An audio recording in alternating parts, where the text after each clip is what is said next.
महादेव, देवों का देव महादेव जी के चरण में प्रणाम करती हूँ, मेरा प्रणाम स्वीकार हो। माता गौरा पार्वती के चरण में प्रणाम करती हूँ, मेरा प्रणाम स्वीकार हो। माता और पिताजी के चरण में प्रणाम करती हूँ, मेरा प्रणाम स्वीकार हो। गणपति ललनवा के चरण में प्रणाम करती हूँ, मेरा प्रणाम स्वीकार हो। सब गुरु भाई बहनों के चरण में प्रणाम करती हूँ, मेरा प्रणाम स्वीकार हो। गुरु भाई बहना, मैं एक कथा सुनाने जा रही हूँ। इस कथा को पूरा सुनिए और रहस्य जानिए, आदि नहीं। आदि सुनने में शिव गुरु का अपमानित होती है और पूरा सुनने में ज्ञान होती है, इसलिए कथा को पूरा सुनिए और रहस्य जानिए। हर हर महादेव, घर घर महादेव। गुरु भाई बहना, एक बार की बात है कि शंकर भगवान और पार्वती दोनों पर्वत पर आपस में बैठ के बात कर रहे थे। तो जब आपस में बात कर रहे थे कुटिया में, तो एक नागिन वृक्ष के ऊपर दोनों बैठ के पार्वती के जोड़ा के दोनों देख रहे थे। और नागिन जो थी गुरु भाई बना, औरत होती है, तो एक दूसरे को देख के जो अनारी होती है तो उसको अच्छा देखती है तो अच्छा लगता है, अगर जो उसका व्यवहार गलत होता है तो गलत लगता है। तो नागिन जो थी अपना पति से नाग से कह रही है कि महाराज देखिए, तो अपना महादेव के पाने के लिए ये जो पार्वती है कितना 12 वर्ष तपस्या की है, अपना माता पिता भाई बंधु दुनिया संसार को त्याग के और 12 वर्ष तपस्या किए, इनका भगवान जोड़ी मिल गए, कितना अच्छा लगता है। गुरु भाई बहना, तो ये नाग जो बोला, कह रहे जा तू भी तपस्या कर ले, भगवान तुम्हें भी जगह दे देंगे। बड़ा बात कर रही हो, तुम्हें भी जगह दे देंगे, जा। गुरु भाई बहना, इतना सुन नागिन हंसते हंसते अपने नाग को छोड़कर और एक स्थान पे बैठ के तपस्या में लग गई। वो नागिन जो थी 14 साल तपस्या की। भगवान भोलेनाथ के याद में नागिन 14 वर्ष तपस्या की।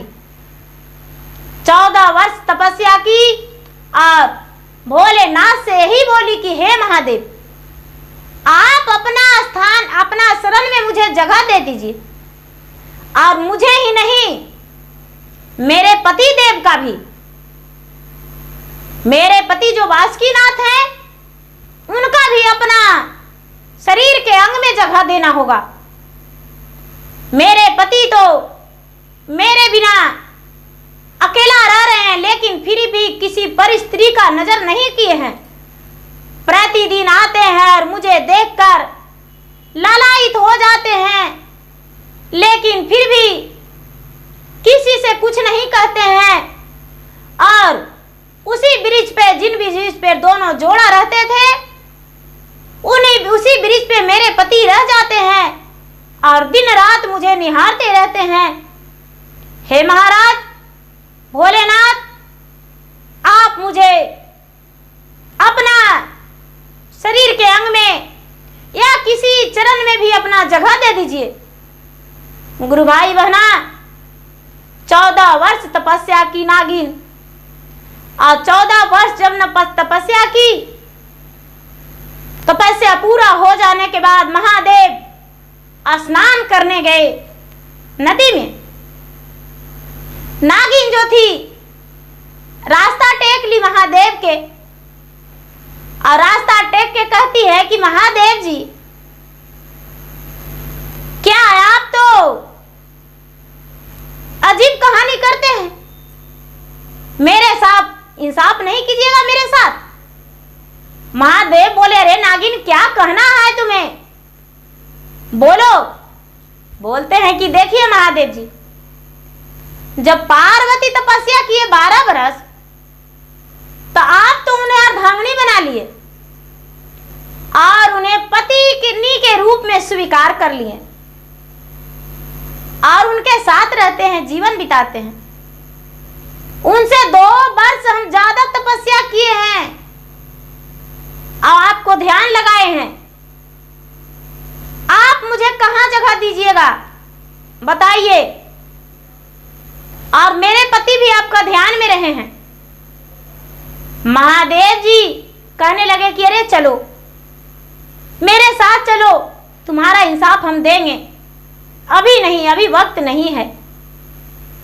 महादेव जी क्या किए कि अपना कमंडल में बैठा लिए उसे और लाकर अपना कुटिया में खूंटी में टांग दिए। गुरु भाई बना खूंटी में टांग दिए और महादेव अपना पूरा संसार के देखभाल करने लगे। उनको ध्यान नहीं रहा और खूंटी में नागिन प्रतिदिन वो बेचारी बैठ के आस देखती कि महादेव जी कब मुझे इंसाफ देंगे, कब मुझे इंसाफ देंगे। महादेव जी कई दिन से मुझे तड़पा रहे हैं। बेचारी बिना अन्न जल के बेचारी नागिन खूंटी में पड़ा हुआ है। एक दिन का बात है कि 5 दिन जब बीत गया बिना अन्न पानी का, 5 दिन बीत गया तो बेचारी नागिन सोचती है कि अरे सवेरे उठती है गौरी और अपना कुटिया के बहारती है तो उसको बढ़नी में क्यों ना लटक जाए। तो उसका बढ़नी में जाके लिपट गई नागिन। जब बढ़नी में जाके नागिन लिपट गई तो गौरी देख के उसे मार दिए। अब मार दिए तो उसका 3 खंड हो गया। गुरु भाई बहन 3 खंड हो गया तो 3 खंड के फेंक दी गौरी। तो एक जलम गया बेल और एक जलम गया कनैली और एक जलम गया भांग। एक जलम गया भांग तो गुरु भाई बहना ये जो महादेव आए तो कहने लगे कि अरे ये कमंडल में कुछ था देवी, आप देखें। गौरी कहने लगे महाराज हम नहीं देखें। बोले कि नहीं देखे, एक सर्प था। गौरी कहती है कि महाराज मेरा बढ़नी में लटका हुआ था, उसे मार दिए और मार के फेंक दिए हैं। ऐसा मारे उसको कि 3 खंड हो गया। बोले गौरी आप अच्छा नहीं किए, बेचारी 14 बरस तपस्या की थी मेरे लिए और आप उसे मार दिए। देवी गौरी कहते हैं कि महाराज गलती हो गया, क्षमा कर दीजिए। बोले ठीक है चलो स्नान कर लिए हैं, बेल पतई मुझे ला कर दे दो, जरा हम पूजा पाठ करके भोग लगा लेंगे। जब बेल पतई लाने गए हैं गौरी तो जैसा ही डालने वाले को लिए कोशिश किया हाथ फैलाए तो बेल में से आवाज निकलता है तो जे कैलय गौरा 12 बरस तपस्या रे जान, जानी 12 बरस तपस्या रे जान, जान हाँ मेरे कैली 14 बरस तपस्या रे जान, जान तहाँ मेरे कैली 14 बरस तपस्या रे जान। तो जे रहवई गौराया गले बगलवा रे जान, जानिया गले बगलवा रे जान, जान हाँ मेरे बनवई शिवा गुरु के भोगवा रे जान, जान हाँ मेरे सोवई शिवा गुरु के सिरवा रे जान। गुरु भाई बहना गौरी बेचारी दौड़ी दौड़ी आके महादेव के कहती है महादेव जी हम नहीं लाके देंगे, बेल पतई में से कुछ बोलता है, आपका भूत बैताल बाग में है, हम नहीं जाएंगे। बोले कि तो कनैलिया के फूलवा तो ला दीजिए। कनैली के फूल गौरी लाने के, फूलवा में से आवाज निकल रहा है तो जे रहवई गौराया गले बगलवा रे जान, जानिया गले बगलवा रे जान, जान हमर सोवै शिव गुरु के गलवारे जान, जान हमर सोवै शिव गुरु के गलवारे जान, जान हम तू जे कैलै गौरा 12 बरस तपस्या रे जान, जान हमारे कैली 14 बरस तपस्या रे जान। फिर गौरी माता भाग आए।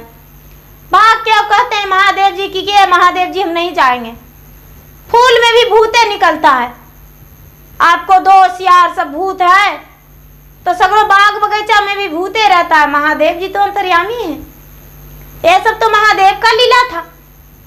बोले कि तो भांग तो ला कर दे दीजिए पीस के। अब भांग तोड़ने गए हैं तो भंगिया में से आवाज निकलता है, तो जे सोई गौरा शिवा गुरु के संगवारे जान, जान शिवा गुरु के संगवारे जान, जान हमारे ही ऐ शिवा गुरु के भोगवारे जान, जान हमारे बनवै शिवा गुरु के भोगवारे जान। तो हरि बढ़निया गौरा हमेला पटैली रे जान, जान हमेला पटैली रे जान, जान मारी रे बिगला बागिया बगचवा रे जान, जान मारी रे बिगला बागिया बगचवा रे जान। एक खंडा जलमय गौरा बेलावा बिरिछिया रे जान, जान बेलावा बिरिछिया रे जान, जान दोसर रे खट खंड कनैलिया के फुलवा रे जान, जान दोसर रे खंड कनैलिया के फुलवा रे जान। तेसरा खंड गौरा भांगिया जलम लो रे जान, जान भांगिया जलम लो रे जान, जान हम ही ओ शिवा गुरु के आगे आगे बिराजव रे जान, जान हम ही ओ काली नागिनिया रे जान, जान शिवा गुरु के आगे आगे बिराजव रे जान। गुरु भाई बहना पार्वती आके गौरा महादेव जी के हाथ जोड़कर कहने लगे, महाराज ऐसा आवाज मिला हमको, ये क्या बात है? महादेव जी बोले, क्या कहूं देवी, एक नागिन मेरे लिए 14 वर्ष तपस्या की है, आपने तो उसे मार दिए और उसका पति वासुकीनाथ है और वो अपना पति का इंसाफ दिलाने के लिए कर रही है, क्या करें? पार्वती कहते हैं कि महाराज पूरा अंग तो आपका खाली है, अपना जटा में बसाए हैं गंगा के, तो क्या गला में आप बासुकीनाथ के नहीं रख सकते हैं? अपना गला में नाग के हार बना लीजिए, आपका रखवाली करेगा, आपका गला का शोभा बढ़ेगा। आप तो वन में रहते हैं तो इतना हो नहीं कर सकते हैं? गुरु भाई बहना, ये जो भोलेनाथ थे बुलाए सर्प को, काला नाग को, और बुलाकर अपने गले में हार बनाकर बासुकीनाथ को पहन लिए, गले में हार बनाकर पहन लिए, और उस दिन से नाग का हार गले का हो गया भगवान भोलेनाथ का, कान में कुंडल बिच्छू का और गले में नाग का हार बन गया, और भगवान भोलेनाथ अपना हार बनाकर उसे रखने लगे। और जो नागिन थी वो 3 खंड में बट गई, तो एक बेलपत्र, एक कनैली और एक भांग। गुरु भाई बहना, बिना भांग, बिना बेलपत्र और बिना कनैली का फूल का भगवान भोलेनाथ का पूजा नहीं हो सकता है। भगवान भोलेनाथ तभी खुश होंगे, उनके पास बेलपत्र होना चाहिए पूजा के थाल में, कनैली का फूल होना चाहिए और भांग अवश्य होना चाहिए, क्योंकि ये जो नागिन थी वो तपस्या करके और भगवान के चरण में जगह ली थी, इसीलिए भगवान उसी चीज से खुश हो जाते हैं, भगवान उसका भोग लगाते हैं। भोलेनाथ उसे भोग लगाकर और अपना उसका व्रत पूरा किए हैं, तपस्या पूरा किए हैं। तो हे भोलेनाथ, हे देवादिदेव महादेव, जैसे आप एक नागिन का तपस्या पूरा किए, उसी तरह सबका तपस्या पूरा कीजिए और सबका सफलता का विजय प्राप्त कीजिए दीजिए। हे महादेव, अपना दया सब पे बरसाए रखिए। प्रेम से बोलिए शंकर भगवान की जय। हर हर महादेव, घर घर महादेव। धन्यवाद गुरु भाई बहना। मैं इंस्टाग्राम पे भी हूँ, मैं फेसबुक पे भी हूँ। मेरा इंस्टाग्राम पे और फेसबुक पे फॉलो कीजिए, लाइक कीजिए, शेयर कीजिए और मेरा यूट्यूब पर हर हर महादेव जरूर लिखिए। धन्यवाद।